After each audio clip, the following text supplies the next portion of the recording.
Batu berdaun. Pada zaman dahulu kala, di pesisir Maluku, ada seorang nenek yang tinggal dengan kedua cucunya. Si sulung berumur 11 tahun, dan si bungsu berumur 5 tahun. Orang tua mereka hilang di laut saat mencari ikan, sehingga keduanya menjadi yatim piatu. Nenek itulah yang kemudian merawat keduanya. Kehidupan mereka sungguh menyedihkan. Tetangga-tetangga mereka terkadang membantu memberikan mereka makanan. Untuk menyambung hidup, nenek itu mencari kayu di hutan dan mencari ikan di tepi laut untuk bisa dijual. Setiap hari, dia bekerja keras dan meninggalkan kedua cucunya sampai sore menjelang. "Cucuku, nenek pergi mencari kayu bakar dulu ya. Kalian tunggu nenek." "Baik, Nek." Kedua cucunya dengan sabar menunggu neneknya dan baru bisa makan saat neneknya pulang. Suatu hari, si nenek berkata kepada kedua cucunya, "Cucu-cucuku, mari kita ke pantai. Bulan ini musim kepiting.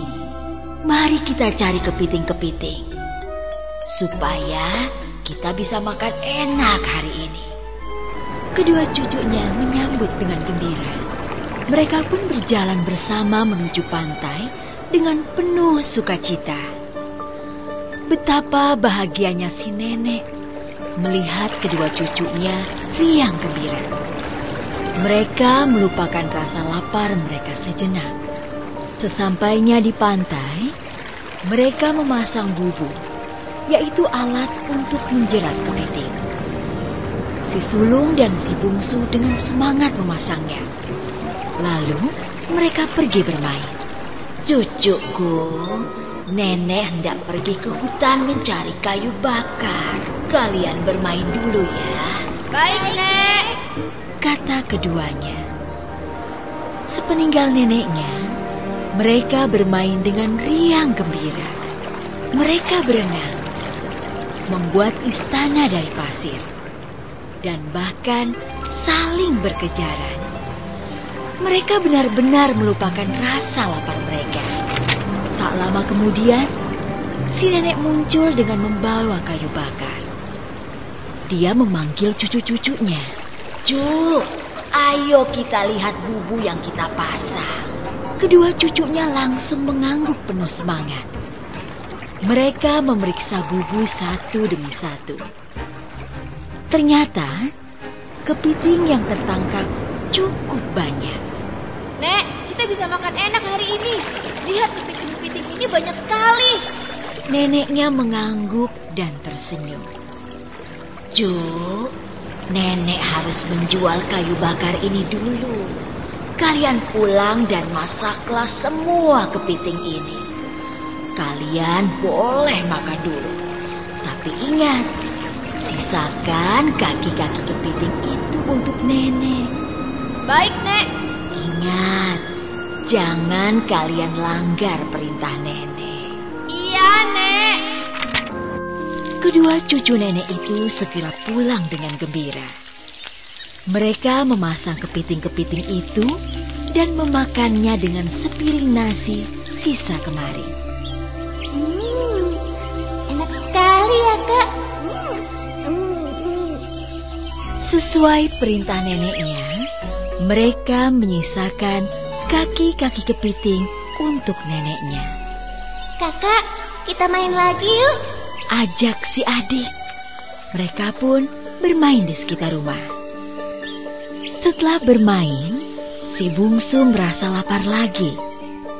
Dia pun masuk rumah dan si kakak menyusul adiknya. Dia melihat adiknya hendak mengambil kaki-kaki kepiting itu. "Adik, apa yang kau lakukan?" Si adik memandang kakaknya dengan penuh harap. "Kakak, aku lapar." "Jangan, itu sisa makanan buat nenek." "Tapi Kak, aku lapar sekali." Kalau begitu, ayo kita main lagi supaya kamu lupa dengan rasa laparmu. Kemudian si bungsu mengangguk. Lalu mereka bermain lagi. Sore hampir datang.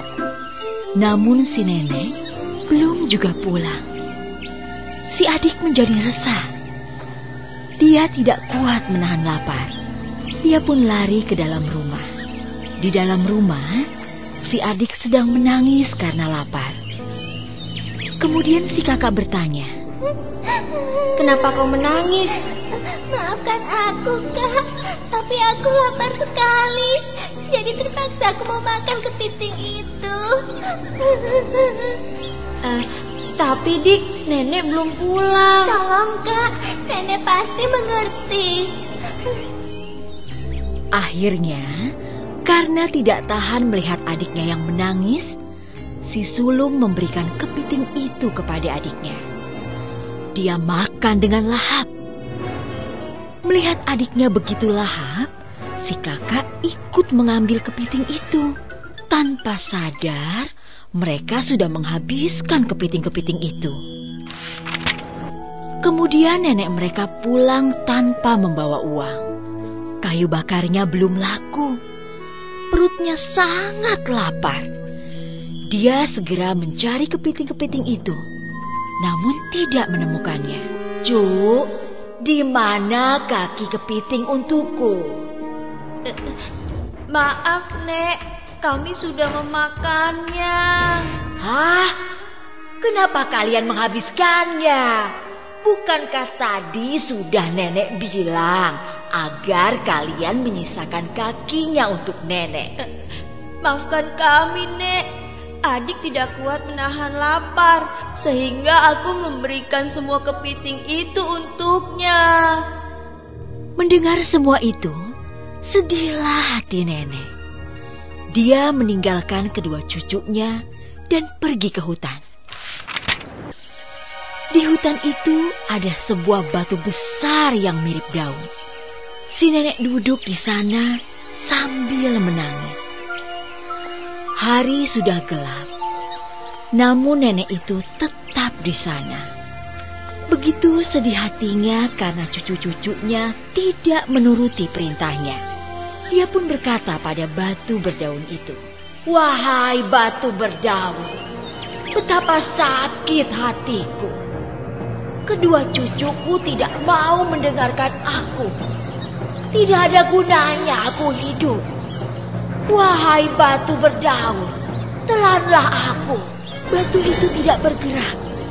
Sekali lagi nenek itu memohonkan permintaannya. Namun batu itu tetap tidak bergeming.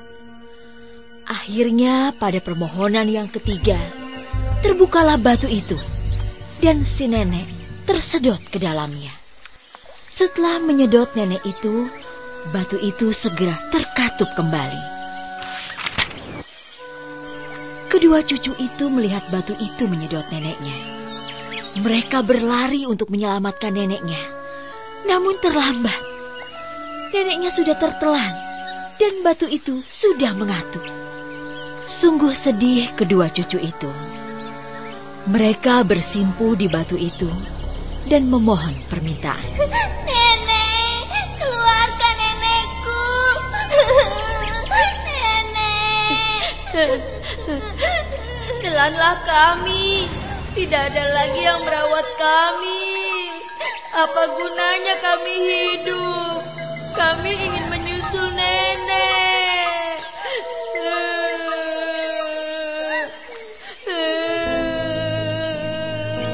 Mereka terus memohon, meraung, menangis, namun batu itu tidak bergerak.